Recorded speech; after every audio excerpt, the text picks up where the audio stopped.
Bienvenue, bonne soirée, bienvenue à notre nouveau et dernier rendez-vous de ce mois de septembre 2020. Rendez-vous pour le souper gourmand italien chez soi, organisé par la Chambre de commerce italienne au Canada et initié par Voyage Vin Italie, Wine and Travel, la plateforme de référence en matière œnotouristique et œnogastronomique italienne. Je m'appelle Guénaël Revel, je suis auteur conférencier, auteur d'ouvrages sur le vin et historien de formation. Cet événement que j'anime ce soir s'inscrit dans le cadre de la campagne La différence est dans le goût, True Italian Taste, dont l'objectif est de vous informer, de vous donner envie de consommer les produits authentiquement italiens. Et n'hésitez pas à nous poser des questions au cours de cette soirée sur la plateforme sur laquelle vous êtes. Nous y répondrons bien entendu. Ce soir, nous allons visiter deux régions magnifiques qu'on appelle la Vénétie et le Frioul Vénétie julienne, excusez-moi. C'est ce qu'on appelle le Terre del Prosecco DOC. Et pour mieux vous faire saliver, tout de suite, on y va en images.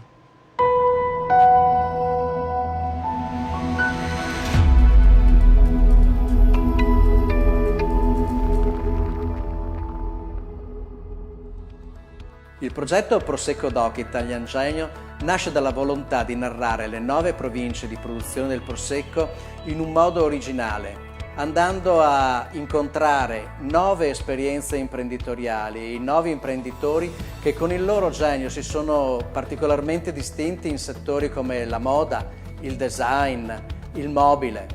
Una narrazione nuova per raccontare il Prosecco Doc e il suo territorio. Quando parliamo di Prosecco parliamo di storia, di cultura, di natura, di bellezza, imprenditoria e innovazione. La bellezza è fondamentale nel territorio, un territorio bello diventa un territorio fruibile che richiama l'attenzione del consumatore, l'attenzione del turista che poi diventa uno degli utilizzatori di questo prodotto. L'importante nel bicchiere di Prosecco è ritrovare tutte queste caratteristiche che sono legate alla bellezza del paesaggio, alla storia, cultura e al saper fare bene degli imprenditori.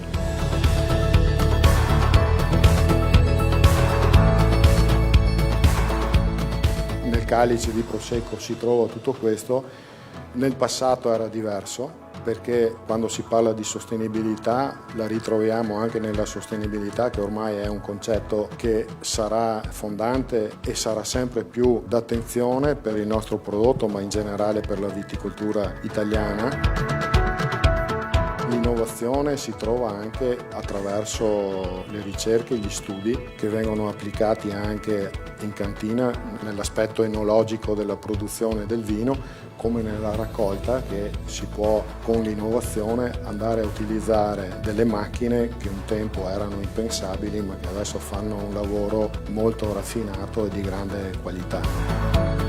Il Consorzio Prosecco Doc attraverso le proprie attività promuove il territorio, la storia, la cultura, l'imprenditoria, la genialità italiana, l'Italian Genio.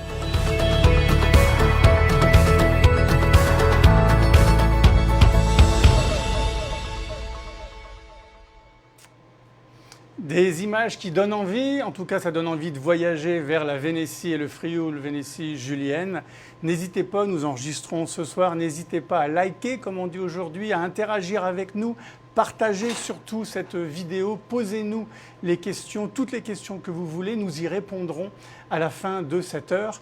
Je tiens à remercier notre présentateur officiel, TELUS Affaires, et nos fidèles partenaires, la fruiterie Milano sur le boulevard Saint-Laurent à Montréal, la marque DeLonghi et le café Osbrand. Ce soir, nous allons visiter deux régions bien particulières et nous allons vous faire découvrir des produits du terroir italien, du nord de l'Italie. Je tiens donc à remercier ses partenaires, les consortios. Le premier, bien entendu, nous venons de voir leur vidéo, ce qu'on appelle le consorzio, excusez-moi, je m'excuse auprès de la communauté italienne pour mon italien, le Consorzio di tutela della denominazione di origine controllata Prosecco DOC, donc le programme de financement européen qu'on appelle l'OCM, le Consorzio Tutela Formaggio Adagio DOP, Asiago DOP, excusez-moi, on va vous faire découvrir ce magnifique fromage et n'hésitez pas à poser des questions parce que nous avons la chance d'avoir ce soir comme invité sa représentante, Madame Giulia Tomazzi. Je remercie également le Consorzio Tutela Grana Padano DOP parce que nous allons également vous parler de ce fromage. Ce soir, on part à la découverte du Terre del Prosecco DOC, donc on est en Vénétie et en Vénétie julienne, Frioul, avec un chef, une chef, Madame Adele Forgione du restaurant Béatrice. Bonsoir, Bonsoir Béatrice. Ce soir, vous allez nous présenter deux belles recettes et moi, de mon côté, je vais vous présenter le Prosecco DOC parce que c'est propre à cette région. Alors, avant de nous présenter les deux produits fromagers de ce soir et les deux recettes, je me dois, moi, de vous présenter le grand vin de ces deux régions.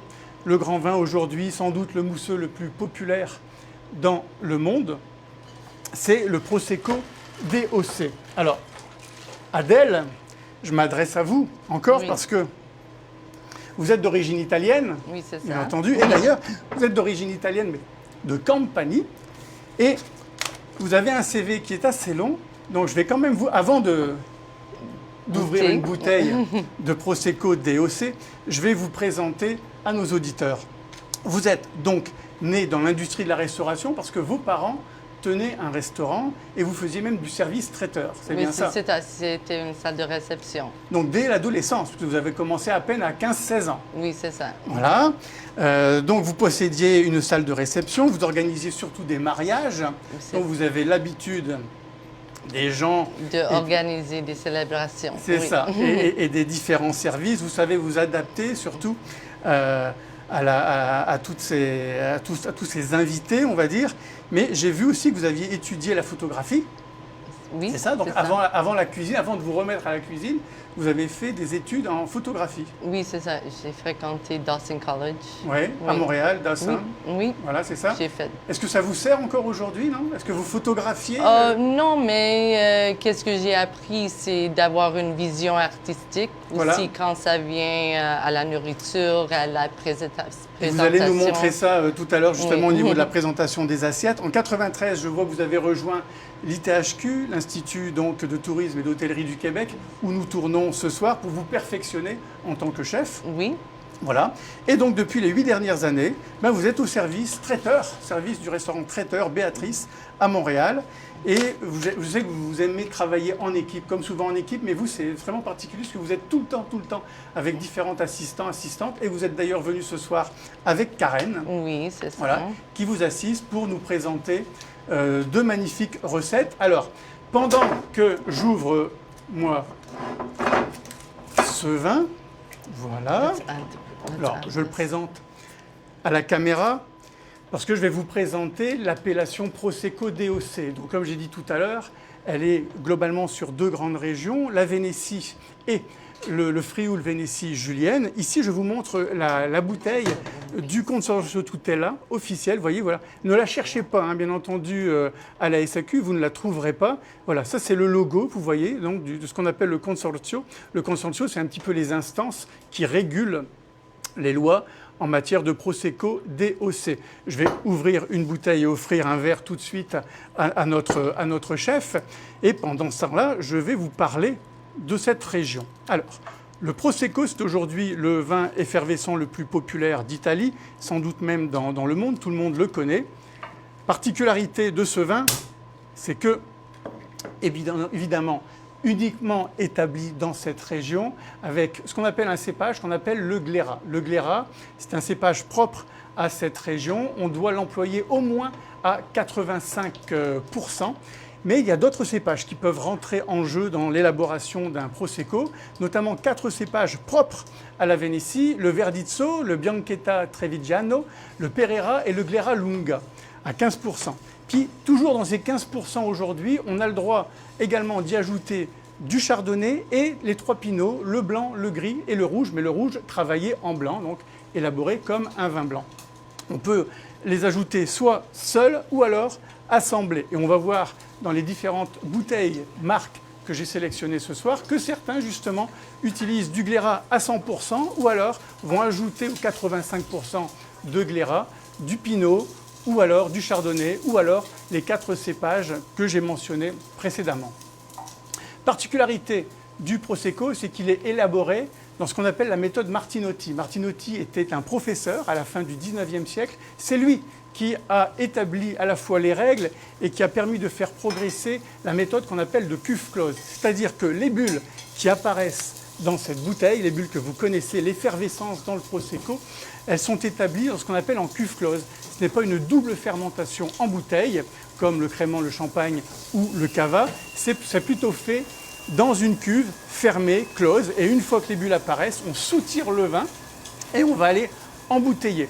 C'est pour ça qu'aujourd'hui, on peut dire qu'il y a 3 grandes catégories de Prosecco en matière d'effervescence, qu'on appelle le Spumante, le Frizzante et aussi Tranquillo. Parce qu'il faut le savoir, le Prosecco DOC existe également en vin tranquille. On n'en a pas malheureusement encore au Québec, peut-être c'est tout petit, c'est à peine 3% de la production, mais si un jour vous voulez goûter le Glera sous sa forme tranquille, n'hésitez pas à visiter la région, c'est peut-être là que vous en trouverez. Nous, ici au Québec, on a surtout du Spumante et du Frizzante. Alors, ça veut dire quoi la différence? Quand on parle de Spumante, c'est l'effervescence, les bulles dans la bouteille, le gaz carbonique. On parle de barométrie, d'atmosphère. C'est le taux d'atmosphère en bouteille. Quand vous goûtez un Spumante, ça peut être mentionné sur l'étiquette ou la contre-étiquette, ça veut dire que vous avez au moins 3 atmosphères dans la bouteille. Et quand vous goûtez un Frizzante, ça veut dire que vous avez entre 1,5 et 3 atmosphères. En gros, la sensation en bouche, c'est quoi? Quand vous achetez un Spumante, c'est comme si vous aviez une eau de Perrier, vous voyez, au niveau de l'effervescence. Et lorsque vous goûtez un Frizzante, c'est plutôt comme si vous aviez un vin de style San Pellegrino.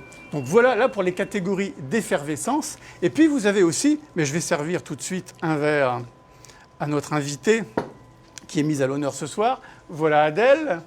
Distanciation, hein, je suis désolé. Je peux donner à distanciation Karen oblige, puisqu'on est dans une période bien particulière. À Karen, évidemment, votre assistante, puisque c'est un travail d'équipe. C'est ça. Vous l'avez. Voilà. Et moi, je me sers un verre. Voilà. Donc là, j'ai parlé de l'effervescence.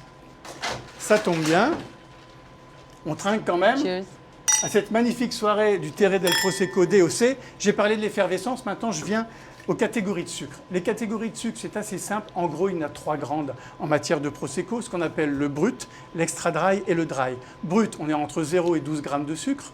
Extra dry, entre 12 et 17 grammes de sucre. Et dry, entre 17 et 35 grammes de sucre. Ça donne quoi le sucre? On le sent à peine. Vous allez le sentir si on fait des comparaisons avec un brut qui va être, on va dire, dosé à 6 grammes. Et si on goûte un dry à côté, dosé autour de 27 ou 28 grammes. Là, on le sentira. Mais généralement, aujourd'hui, dans le commerce, vous avez plutôt des Prosecco bruts, voire même extra dry, qui sont très très proches. Donc, c'est très difficile de, on va dire, ressentir les saveurs, non pas de sucre, mais le comportement du sucre. Le Prosecco, c'est quoi? C'est toujours la fraîcheur, des notes de salade de fruits blancs, et puis pour certains Prosecco, notamment les plus bruts, des petites notes d'amande légèrement amères, surtout lorsqu'il est établi en brut, parce que c'est l'une des qualités propres au Glera, le cépage Glera. Ce soir, je vais vous présenter 8 Prosecco qui évidemment ont été sélectionnés pour aller avec la cuisine de Adèle Forgione. 4 Prosecco bruts qui sont devant moi et 4 Prosecco extra dry. Avant de vous les présenter, maintenant, on y va sur la recette. La recette avec du Grana Padano, parce que j'ai dit tout à l'heure, Adèle, Oui. qu'on allait travailler avec 2 grands fromages, le Grana Padano DOP et l'Asiago DOP. Vous allez, bien entendu, nous mentionner ces recettes, on va donner les proportions. Vous allez bien entendu sur le site de la Chambre de commerce italienne pour les proportions, les recettes. Mais avant ça, pour leur donner encore plus le goût de connaître le Grana Padano DOP, une petite vidéo.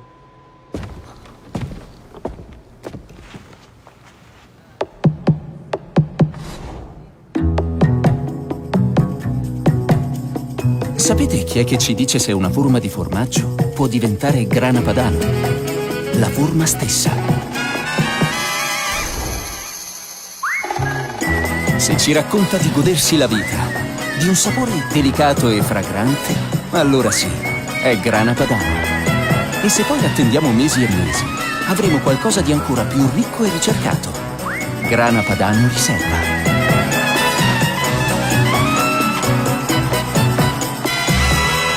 Grana padano, la vita ha un sapore meraviglioso.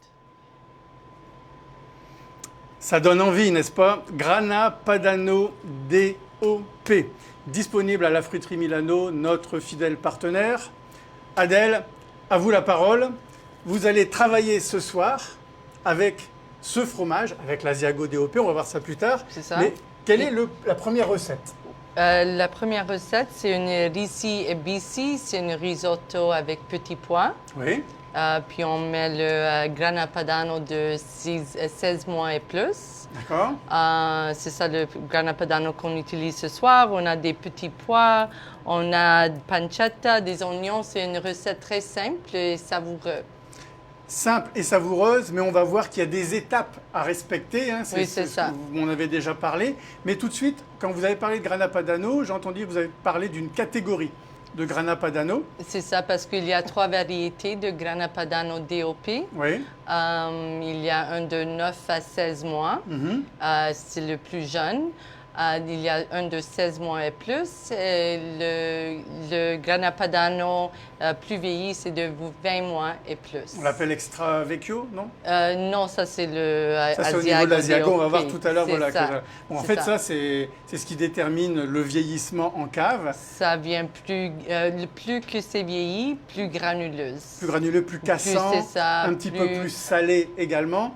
Et on va voir que c'est pour ça que j'ai préféré aller chercher des catégories brutes en matière de Prosecco pour aller avec cette recette. Je vous laisse pratiquer, faire.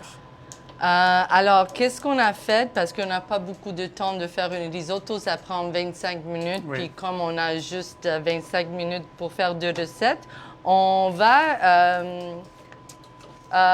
commencer la recette avec un riz blanchi. Mais on va vous montrer quand même comment on blanchit le riz. OK, on a sué des échalotes françaises avec des dés de pancetta. Donc vous faites suer, ça veut dire que vous avez fait un petit peu blondir. Oui, c'est ça. Un petit peu cuire les échalotes françaises. Oui, puis on ajoute les petits pois. Oui. OK. Alors des petits pois frais, hein, vous pouvez les acheter congelés. C'est ça, frais, pas à ce moment, voilà. Mais des... C'est toujours mieux de les acheter congelés.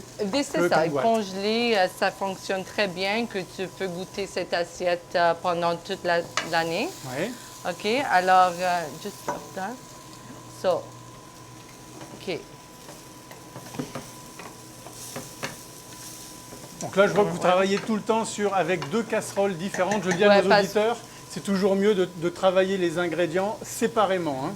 Oui, c'est ça, parce que si on commence avec le riz cru, on ne peut pas ajouter les pois tout de suite, ils vont cuire de trop. Donc là, vous faites d'abord cuire, comme on dit, on fait suer.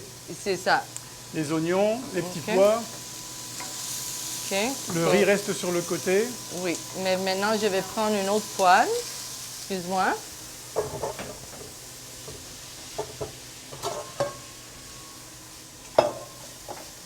Donc, petits pois, échalotes françaises, et riz évidemment. Alors, le riz, oui, j'ai vu que vous utilisez un riz bien particulier, ce qu'on appelle le riz Vialone Nano. C'est ça. D'accord? Qui est un riz assez court, rond et petit. D'accord? Et qui est propre à la région de Mantoue et de Venise également. Oui, c'est ça. OK, alors ça, on va juste ajouter un peu de bouillon dans les petits pois. Alors c'est un bouillon végétal? Oui, c'est ça, parce que cette recette est facilement végétarienne. On peut juste... Ah oui, bouillon végétal parce que petits pois. Oui, puis on enlève la pancetta, puis ça peut être une assiette végétarienne. Alors, pancetta, ça peut être aussi du lard en fait, hein, du lard fumé. Voilà. Oui, c'est ça. Mais en Italie, c'est la pancetta. Oui. OK, alors ça c'est la façon. Maintenant, les oignons ont sué. On a besoin aussi du prosecco pour déglacer. Ouais, tiens, bah, je Ok. vous l'apporte, je vous l'apporte. On Voilà. va, c'est ça, une fois que les oignons sont sués pour quelques minutes, que ça devient translucent, Je vous laisse le Prosecco DOC ici.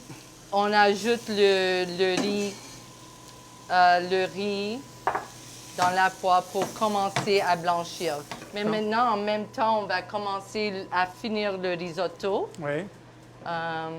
OK? Ça, Donc là, vous c'est- avez montré la recette de préparation initiale. Oui, mais avant c'est ça, ça. vous aviez fait un petit riz. Hein. OK, aller alors plus vite. ça, c'est le risotto qu'on a blanchi déjà. Ouais. Puis on va faire le produit C'est ça. de finition. C'est ça. Alors, quand on ajoute le riz pour le blanchir, on veut que...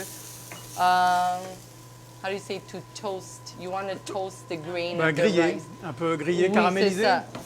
Un petit peu roussir. That's it. Well, Le ça, roussir. ça aide avec d'ouvrir le grain de C'est riz. ça. Qu'il éclate un peu C'est ça, et qu'on ait un peu ses saveurs. oui. OK. Donc ça, je le répète à nos auditeurs, vous allez avoir les proportions et les recettes Yeah. sur le site de la Chambre de commerce italienne au Canada. Hein. Donc n'hésitez pas à aller le consulter. Toutes les recettes de la soirée, et même d'ailleurs les recettes des précédentes soirées, y sont toujours. Donc n'hésitez pas à consulter ce site. So now when he comes back, it's gonna finish Voilà. off. OK, alors maintenant... Donc là, vous n'avez pas encore mouillé, hein, j'ai vu avec le... non, pas encore. bouillon? Well, like, Karen a mis le riz dans le poêle. Ouais. On doit ajouter le bouillon de poulet un peu à la fois. Bouillon, non, de légumes. Ah, de légumes, excuse-moi. Mais non, mais c'est bien, Oui. ça veut dire qu'on pourrait le faire avec un bouillon Oui, de légumes, oui, de poulet Oui, ou de c'est bœuf. ça. D'accord. Peut-être poulet, mais Poulet, je c'est mieux, préfère hein. C'est moins fort. seulement légumes. Et je remarque, Oh, ben, Adèle, je le dis à nos auditeurs aussi, que pour l'instant, vous n'avez toujours pas utilisé le Grana Padano DOC. Hein. Non. Lui, il intervient vraiment plutôt en C'est finale. vraiment en finition à la fin. Regarde, alors maintenant, on a un peu de couleur sur le riz. Ouais. Alors, on peut déglacer. Alors déglacer, ça veut dire que vous Oui, allez c'est mouiller. ça. Puis, qu'est-ce avec- que aussi on a fait, quand on fait une risotto, on fait des choses en étapes. Oui. OK, alors aussi, à cette période-là, maintenant, parce qu'on utilise la pancetta, c'est un peu salé, on veut prendre soin qu'on ne sale pas trop, parce Ouais. qu'à la fin, ça peut... D'accord. Donc là, je vois Être que trop Karen, salé. elle déglace Oui. au Prosecco DOC avant le bouillon. C'est ça. C'est ça. Puis on veut assurer que l'alcool va être Et évaporisé. que l'alcool s'évapore. C'est ça. Ça vient simplement justement donner des jolis arômes de Prosecco sans l'alcool. Oui. Et maintenant, à ce moment-là, on ajoute le bouillon Voilà. de légumes.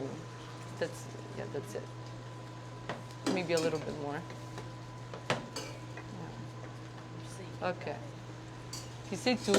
C'est vraiment moins de... C'est effectivement très simple, mais je remarque qu'il faut respecter des étapes et il ne faut pas tout mélanger. Non, c'est Il faut ça. même travailler avec différentes casseroles. Ouais, parce que maintenant, qu'est-ce qu'on fait avec les... Les petits pois, Tu peux faire une risotto dans une poêle, mais comme j'ai expliqué, à la façon qu'on n'a pas assez de temps, on C'est doit ça. faire de cette façon. Mais, OK. Alors, donc là le riz il est une prêt. fois que ton riz cuit, ça it expands, Ouais. right? Ça devient plus large. Maintenant, on va ajouter les pois. Ouais. OK.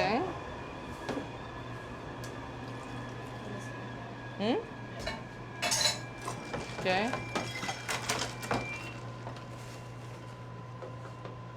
This went off. Excuse-moi, le... OK. How come this is off? Excuse-moi. OK. Les poêles, c'est pas... C'est tout avec des computers. C'est pas une poêle à gaz, alors c'est pas facile C'est toujours à... plus. Ben oui, curieusement, Oui. l'électronique, c'est plus compliqué que le gaz. Je n'arrête pas de le répéter, mais c'est pas grave. On va pas parler d'induction ou de plaques ce soir. Mais c'est vrai que le gaz, c'est ce qu'il y a de mieux en matière de cuisson. Oui, non. Donc là, j'ai vu que Karen est en train de mélanger. Hein, donc C'est ça. les Maintenant, petits on pois. a ajouté le beurre. Ouais. Et Ah oui, parce que là, maintenant, on ajoute le maintenant, beurre. on va ajouter le beurre. D'accord, Ça- je vais demander à Karen de Oui. lever la casserole pour la montrer peut-être à la caméra. Voilà, on va regarder peut-être, voilà, la caméra, vous le voyez bien. Voilà, donc on voit bien le risotto. Le riz, il est cuit, les petits pois ont été ajoutés, on voit la pancetta. Vous avez rajouté pas mal de beurre, hein. C'est quand même, c'est riche. C'est un risotto, c'est riche. Un risotto, Oui. c'est riche, parce que Oui. là, entre l'huile d'olive, le beurre ajouté, et puis maintenant, on va ajouter Puis le grana padano DOC. Oui, DOP. Alors ça, on peut... DOP, oui, C'est c'est ça. la même chose en fait. Ah oui? Oui, parce qu'en fait, avant, c'était DOC, aujourd'hui, c'est DOP protégé. Ça veut dire protégé, Ah, ok. mais c'est également contrôlé. OK. Voilà. Just put it up higher. Let it go faster. Puis aussi, avec une risotto, Ouais, plutôt à feu La doux. fa- Hein. Puis non, puis il faut le dire Oui. à nos auditeurs, Oui. à feu doux. À c'est feu doux. aussi la façon de, De mélanger. de mélanger. Ça aide à enlever le... Comment tu dis? Starch? Oui, c'est ça, l'amidon. L'amidon Tout à fait, dans le riz, l'amidon puis de ça riz. vous donne une risotto plus crémeuse. C'est ça. Donc Ok. là, on y va, on y va allègrement avec le grana Voilà. padano. Et puis, C'est tout. On va rectifier l'assaisonnement aussi. ouais. Right? On Alors, va... voilà, je vois que Karen, elle va bien montrer le mélange à la caméra. On va enlever Juste, peut-être. On peut retirer celle-là aussi. Oui, ça c'est de l'huile. Voilà, c'est Yeah. ça. Yeah. Donc on mélange. En fait, le secret, c'est ça. Hein. C'est de mélanger et d'ajouter progressivement les ingrédients un à un. What? You check the seasoning. Voilà. Et là, donc, en fait, c'est terminé. Il n'y a plus qu'à dresser. C'est tout. Voilà. Alors, pendant que vous dressez l'assiette et qu'on ira admirer tout à l'heure, moi, je vais présenter les prosecco. Les prosecco que j'ai sélectionnés pour aller avec cette recette. Et pour aller avec cette recette, pourquoi je suis allé vers des prosecco plutôt bruts que extra dry? Ben, tout simplement parce qu'on était sur un petit côté végétal. Et puis, très souvent, on aime bien ajouter en Italie un filet de citron sur ce genre de prosecco. Puis surtout, il y a la pancetta. La pancetta, c'est du sel, donc c'est de l'acidité. Donc, pour essayer d'aller contrer ou se marier avec cette acidité, on va prendre un brut. Pourquoi? Parce que la catégorie brute, en dessous de 12 grammes de sucre par litre, permet justement un meilleur mariage. Le premier prosecco disponible à la SAQ, c'est le Rouguet, ici, maison établie à Conegliano. Je n'ai pas mentionné tout à l'heure dans ma présentation générique du prosecco DOC les différentes villes. Il faut savoir qu'aujourd'hui, on peut faire du prosecco dans 9 provinces. Les provinces qui sont en Vénétie, c'est-à-dire les provinces de Trévise, de Venise, de Padoue, de Vicenza, et de Belluno. Et puis vous avez aussi les provinces qui sont dans le Frioul, Vénétie julienne, Pordenone, Gorizia, Trieste et puis Udine. Udine, les amateurs, peut-être que si vous écoutez le calcio, vous connaissez l'équipe de foot de Udine. C'était un petit clin d'œil. Donc, le Rouguet, ici on est sur un prosecco qui est à 8 grammes de sucre, donc c'est vif, c'est tendu, c'est très très frais. Ici on va vraiment être sur des notes de salade, de fruits blancs, de style pomme, poire, pommes vertes. Donc c'est très très frais, idéal avec ce genre de plat. Le deuxième, c'est la maison Paladine qui le fait. Il s'appelle le Bosco del Merlo. Ce n'est pas disponible en SAQ, c'est en importation privée. On est également au même grammage de sucre, 8 grammes de sucre. La particularité de ce prosecco, c'est qu'il est élaboré bien évidemment avec 85% du cépage Glera, c'est une obligation, mais l'autre proportion est élaborée à partir de Pinot Grigio, de Pinot Gris. Le troisième prosecco brut, ici prosecco bio, c'est le prosecco qui s'appelle Costa Ross. Alors, ce n'est pas disponible à la SAQ, c'est également en importation privée. On est à 9 grammes, donc on est pareil. Encore là, c'est très très bas comme sucre, c'est très très vif, très très frais. C'est la maison Serena Wine qui élabore ce prosecco. Et enfin, le Cadiraio, pour terminer dans la catégorie brute, on est à 11 grammes. Donc ça y est, on commence à être dans la transition avec la catégorie qui suit extra dry. Cadiraio, ici on est à Trévise, Treviso, et brut. Ici, un petit peu plus de richesse. Donc là, on va commencer à aller se marier avec l'onctuosité du risotto de Adèle.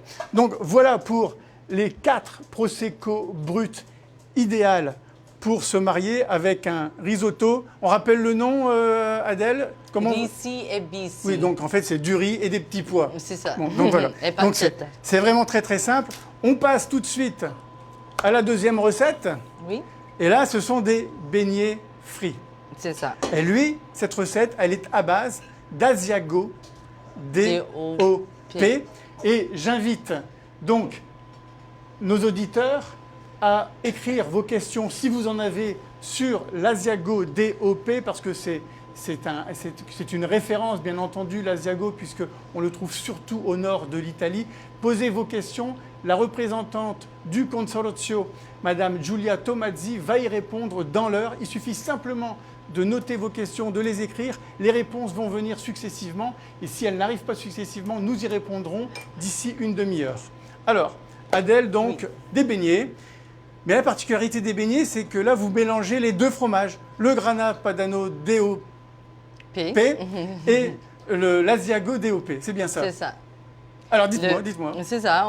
C'est une recette très simple. Qu'est-ce qu'on fait? C'est on met l'eau, le sel, sucre et beurre à bouillir. OK? Une fois que... Alors, vous savez quoi? Pendant que je vous vois là justement commencer à mélanger le beurre, le temps que ça se mélange, on a justement le temps de regarder la vidéo sur l'Asiago DOP. Oui. Tout de suite.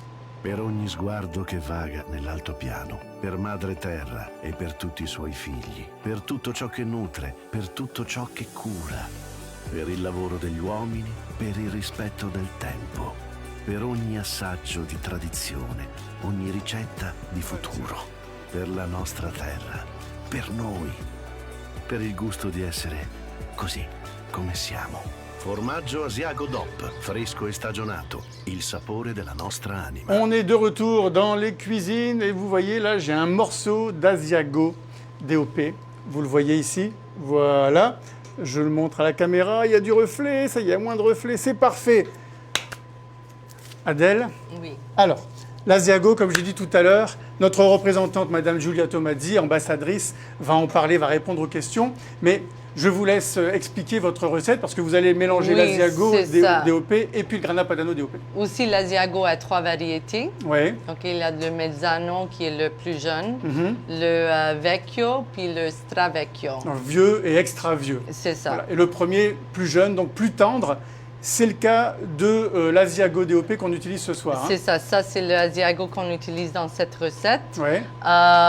C'est ça. On a déjà fait la pâte. On va la montrer à la caméra, la pâte, l'aspect qu'elle a. Ça a l'air comme une pâte à choux qu'on a incorporé le Asiago DOP et le Grana Padano DOP. Ouais. Alors, je vais mettre ça à frire. C'est une pâte à choux, donc c'est de la farine, C'est ça, de l'eau, du beurre, un peu de sel et poivre. Et pour les proportions, toujours sur le site de la Chambre de commerce italienne au Canada, vous allez avoir tous les ingrédients et les proportions. Parce que là, j'ai vu qu'il y a au moins une trentaine de beignets qui peuvent être faits. Avec cette recette, on peut avoir comme environ 36 beignets. C'est ça. Je veux assurer que la température n'est pas trop chaude. On va ajouter, tu peux utiliser une... Oui, comme une pince à crème glacée, ça, à gelati. Ou des cuillères, vous pouvez faire des quenelles. Alors, je sais que dans la pâte, vous avez ajouté, je l'ai vu parce que je l'ai vu tout à l'heure dans la préparation, vous avez ajouté également des œufs. Oui, c'est ça. Et vous les ajoutez également tout doucement, un à doucement. C'est très important, un à la fois, que c'est bien incorporé avant qu'on ajoute l'eau. Et là, je vois que c'est bon. Là, vous avez mis de l'huile, plutôt de l'huile végétale, pas de l'huile d'olive. Non, c'est toujours préférable d'utiliser de l'huile végétale. C'est ça. Et à la maison, on peut utiliser une friteuse électrique. Oui, c'est plus... c'est moins dangereux. C'est ça, c'est moins dangereux. C'est peut-être même plus rapide.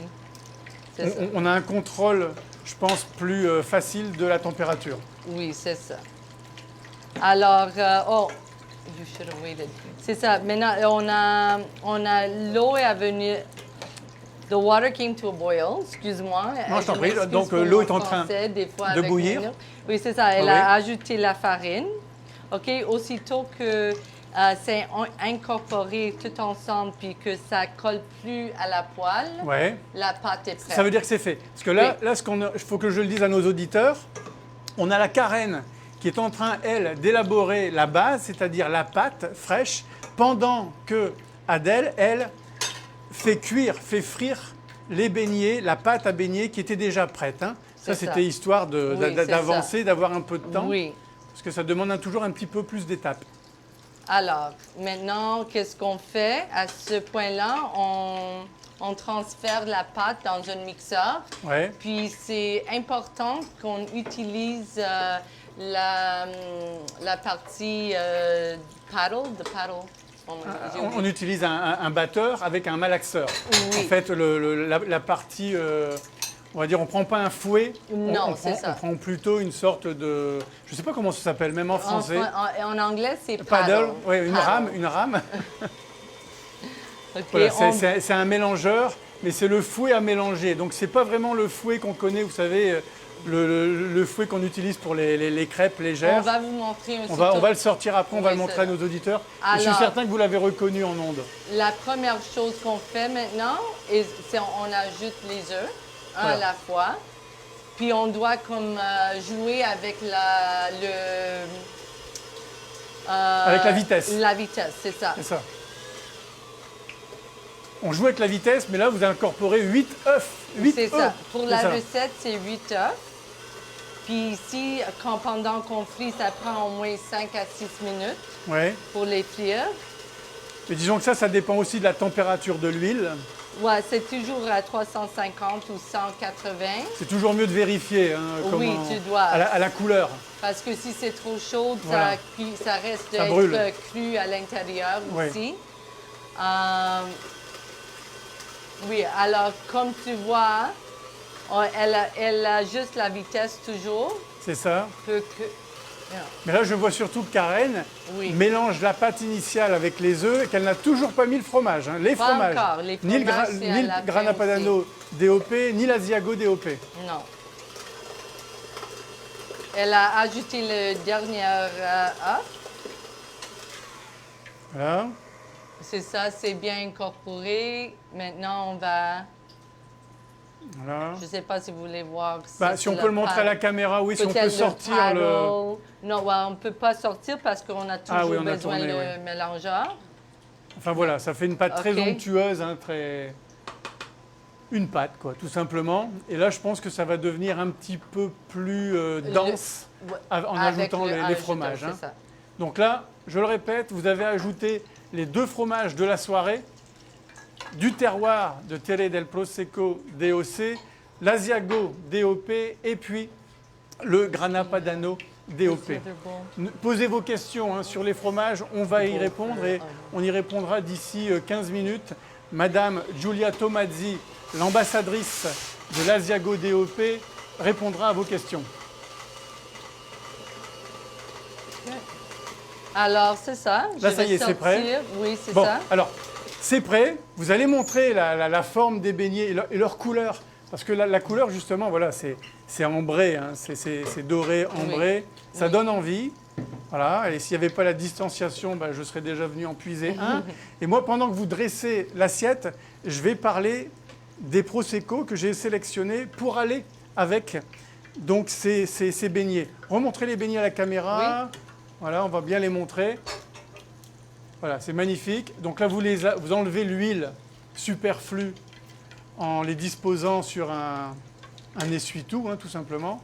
Puis l'appareil pour Voilà. les autres est prêt Voilà, aussi. puis on continue après à frire. On sait classique. Oui, Donc là, la recette est terminée, Oui, la c'est ça. cuisson, la préparation, on va tout est terminé. s'appauvrir avec Vous allez Grana dresser ça. Padano. Pendant que vous dressez ça, à mon tour de vous parler du Prosecco DOC. Donc là, tout à l'heure, on a parlé catégorie effervescence, je vous rappelle, hein, spumante, frizzante, tranquillo. On a parlé, bien évidemment, des catégories de sucre. Et ce soir, pour aller avec les beignets, pourquoi j'ai sélectionné des Prosecco qui tirent un petit peu plus vers le sucre, mais ce n'est pas sucré. On va dire que c'est un petit peu plus onctueux. On a davantage de notes de salade de fruits blancs, mais très très mûrs. Et donc, on rentre dans les catégories extra dry. L'intermédiaire, c'est plutôt le Bottega. Le Bottega ici, Gold. donc élaboré par M. Alessandro Bottega. On est sur un brut, mais un brut qui est à 12 grammes. Donc, il pourrait presque être déjà dans la catégorie extra dry. Il a même le droit d'ailleurs de s'appeler extra dry. Ici, donc, Bodega di Sant'Urbano. Ça, c'est le lieu où est élaboré ce Prosecco. Idéal avec ce genre de beignet, surtout si vous y ajoutez un petit peu de citron. Là encore, comme je dis tout à l'heure, si vous aimez ajouter quelques soupçons de jus de citron, même sur des beignets, ça marcherait très bien. Ce Prosecco irait parfaitement. Ici, à Vazzola, ça c'est un autre petit village pas très loin de Trévise, la maison Maschio. On est à 12 grammes de sucre également, peut-être un petit peu plus tendre comme Prosecco DOC, également disponible à la SAQ. C'est un vin biologique ici. Biologique, ça veut dire pas de pesticides, pas de fongicides au niveau des vignes, bio et certifié. Ici, Villa Sendi, on est à Trévise. Ici, on est à 13 grammes. Crocetta del Montello, qui est un autre petit village non loin de la préfecture de la Vénétie pour le Prosecco DOC, c'est-à-dire Trévise. Un petit peu plus tendre, mais là encore, le sucre est là pour révéler les saveurs, pour révéler l'onctuosité, le fruité et ce petit côté amande légèrement douce. Et enfin, la marca, étiquette ici bleu ciel, on est à 18 grammes de sucre pour ce Prosecco. Et là, ici, ça va être un mariage idéal grâce au gras du beignet, c'est-à-dire à la fois l'aspect laiteux des beignets, laiteux parce qu'on a utilisé le Grana Padano DOP et l'Asiago DOP, et puis la cuisson tout simplement puisqu'on était dans une huile végétale. Donc voilà les 4 Prosecco disponibles en SAQ, sélectionnés pour aller avec les beignets d'Adèle Forgione. Juste le temps, hein. C'est parfait, hein. Regardez. J'ai juste eu le temps de parler pour que vous présentiez ces magnifiques assiettes. Voilà. Alors, pour en savoir plus sur tous ces produits, vous visitez bien entendu le site Wine and Travel. Vous allez avoir pas forcément un résumé, même des détails sur ce site, sur tous les produits authentiques italiens et bien entendu les produits de ce soir, aussi bien les fromages que le vin. Pour les recettes, c'est plutôt le site de la Chambre de commerce italienne au Canada. Et pour mieux connaître ce site, pour mieux découvrir ce qu'il vous offre, tout de suite cette petite vidéo.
Bon, j'espère que c'est le genre de film qui vous donne envie de voyager en Italie, de découvrir son terroir viticole, gastronomique, touristique.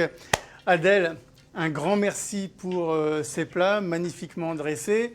Adèle, en Italie, un repas sans café, c'est pas un repas. Non, jamais. Voilà. C'est pour ça que ce soir, j'ai invité un spécialiste, Simon Pierre, qui est barista pour DeLonghi, et il va nous présenter à la fois une machine DeLonghi et une marque, la marque Osbrand, marque de café. Je vais l'inviter donc à rentrer sur la scène, et puis vous allez vous croiser en fait, oui, c'est ça. mais vous allez revenir pour déguster le café. Bonsoir Simon Pierre. Salut Ganaël, ça va? Un habitué maintenant. Alors, ce soir, tu nous présentes quelle sorte de café? Non pas la marque, je vais en parler, Ouais. je vais en parler de la marque, mais non pas quelle sorte, mais quelle façon de travailler le café tu vas nous montrer? Ben, aujourd'hui, c'est sûr qu'on travaille avec l'espresso. Oui. On est en Italie, on travaille avec une machine de Longhi qui s'appelle la Specialista. Mhm. C'est une machine qui est extrêmement bien faite parce qu'elle est vraiment tout en un. Donc, on a le moulin à café intégré Oui. et on a la machine espresso en tant que telle et puis D'accord. le mousseur à lait qui est tout intégré ensemble. Je m'approche de toi à distance convenue en Vas-y. ce mois de septembre 2020 Exact. parce que je veux montrer à la caméra le café de la soirée. Donc c'est le café voilà, de la marque Hausbrand. Voilà, j'espère que je l'ai bien dit. Hausbrand, voilà. Alors, c'est un 100% Arabica. La maison travaille aussi le Robusta. Hein. Donc les grains ici sont cueillis à la main, lavés pour en retirer le grain. Mais ça, c'est comme la plupart des cafés. Par contre, c'est une torréfaction qu'on appelle lente. Je ne sais pas si tu en as besoin. Voilà, je te le On peut donne. le laisser ici. Torréfaction lente avec une longue période de repos avant l'ensachage. Donc, ça va donner un café, ils l'ont appelé gourmet, c'est la variété. Hein, c'est-à-dire le nom du café Hausbrand s'appelle gourmet, si vous voulez l'avoir chez nos partenaires habituels. Et il est constitué, lui, d'un blend, mais d'Arabica. Donc c'est un 100% Arabica, mais qui vient de différents pays d'Amérique du Sud. Je te laisse travailler, n'hésite pas. Hein. C'est un nez plutôt épicé, mais par contre en bouche, je sais que ça paraît toujours étrange de dire ça en matière de café, mais on est davantage sur des notes d'agrumes. Et d'agrumes assez chauds, style pamplemousse rose, mais ça reste un café très délicat, assez savoureux.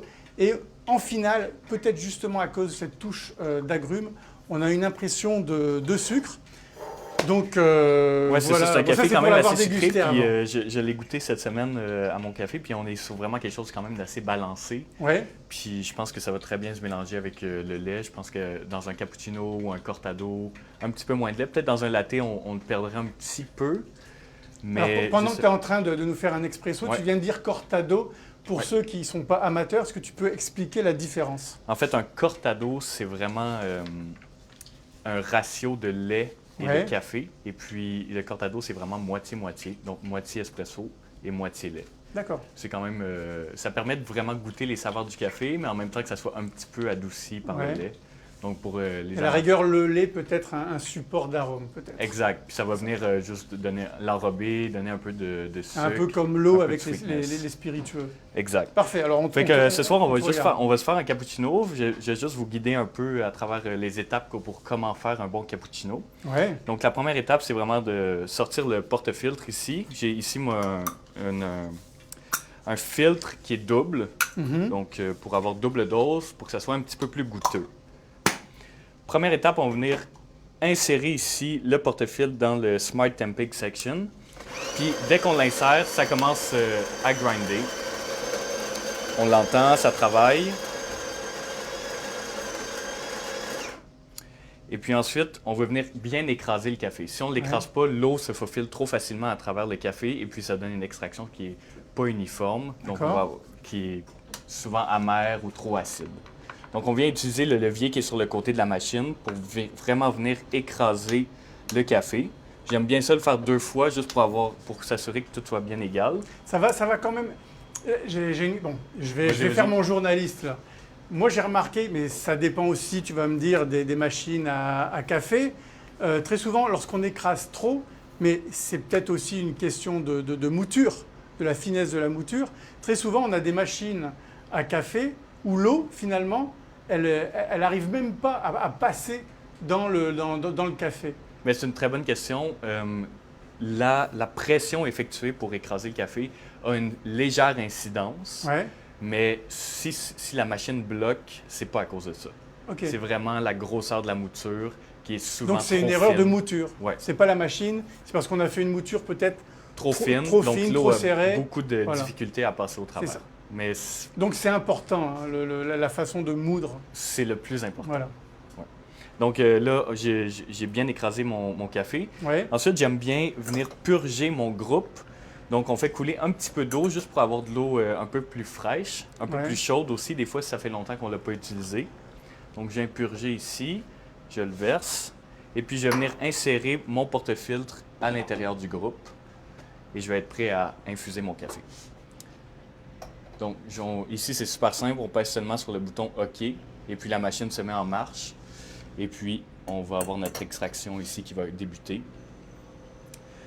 Le café, c'est une extraction qui est très progressive. Ouais. Donc, tous les arômes qui vont sortir au début de l'extraction, on parle d'acidité.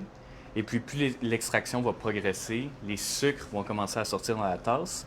Puis c'est vrai que l'acidité de ce café-là, elle est quand même nette parce que, comme je disais tout à l'heure, on a des petites notes d'agrumes sur ce cru. Mais on ne veut pas que l'agrume sorte trop. On veut que ça soit un petit peu balancé, pour que ça soit quand même sucré et agréable en bouche.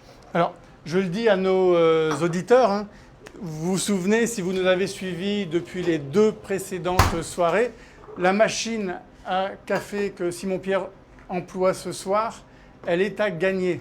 Donc, saisissez votre chance. Il suffit simplement de réaliser votre café à la maison. Vous partagez cette vidéo en direct et vous saisissez la chance de remporter donc cette machine à café DeLonghi. On va faire un tirage au sort, hein, bien entendu.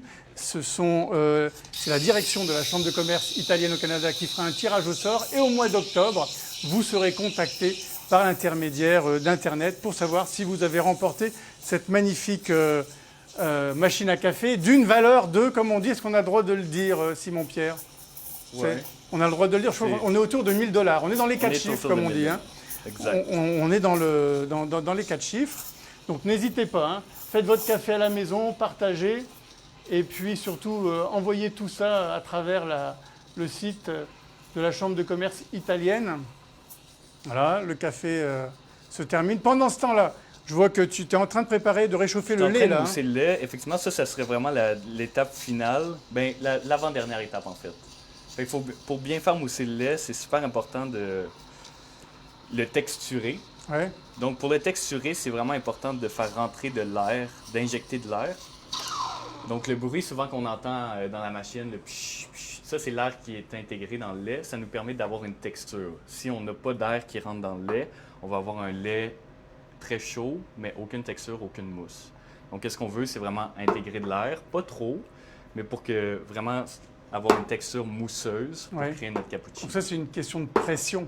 Donc de qualité de pression, machine à mais café. aussi une question de comment on oriente notre pichet, puis si le trou pour faire la buse, il faut qu'elle soit légèrement en surface pour faire entrer de l'air. Si elle est complètement submergée, ben il n'y a pas d'air qui rentre. D'accord, je comprends. Ensuite de ça, on veut avoir quand même une température qui est assez chaude juste pour venir enrober le café. Puis souvent, on garde notre main sur le pichet pour sentir la température. Et puis quand ça devient un petit peu trop chaud pour tenir, c'est là qu'on arrête la pression.